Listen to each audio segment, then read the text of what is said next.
Welcome back to Vani recipes. ఇవాళ నేను mango తొక్కు అంటే మనం పీల్ చేసింది ఇది.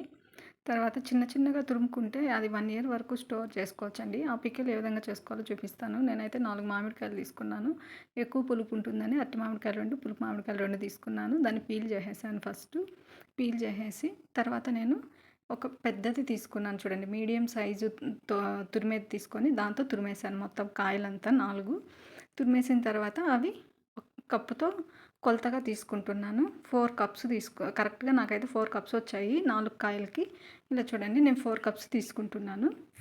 4 కప్స్‌కి గాను మనము 1 కప్పు కారపొడి, హాఫ్ కప్పు సాల్ట్ ఇలా యాడ్ చేసుకోవాలి.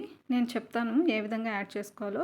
ఫస్ట్ ఇది మీరు జస్ట్ 4 కప్స్ తీసుకొని అంతా మసాలాలు యాడ్ చేసేసి 1 ఇయర్ వరకు స్టోర్ చేసి పెట్టుకోవచ్చండి ఫ్రిడ్జ్‌లో. ఇప్పుడైతే అసలు ఏం మీరు పోపు పెట్టాల్సిన అవసరం లేదు. మీకు కావాల్సినప్పుడంతా దీనికి పోపు పెట్టుకోవచ్చు. జస్ట్ తెల్లపాయలు అదేవిధంగా ఎండుమిర్చి వేసేసి పోపు పెట్టుకుంటే సరిపోతుంది. మీకు కావాల్సినప్పుడు ఆవాలు గన వేసుకొని.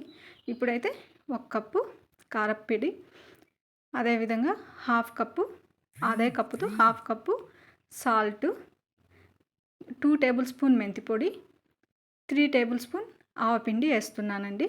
ఇప్పుడు ఇవంతా బాగా మిక్స్ చేసేసుకోవాలి.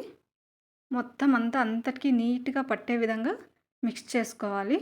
మిక్స్ చేసేసుకొని ఫ్రిడ్జ్లో పెట్టేసుకొని నేను చెప్పిన విధంగా మీకు కావాల్సినప్పుడంతా జస్ట్ 2 టేబుల్ స్పూన్ ఆయిల్ వేసి తెల్లగడ్డలు, ఎండుమిర్చి, అదేవిధంగా కొంచెం ఆవాలు, ఇంగవ, జీలకర్ర వేసి పోపు పెట్టేసుకోండి.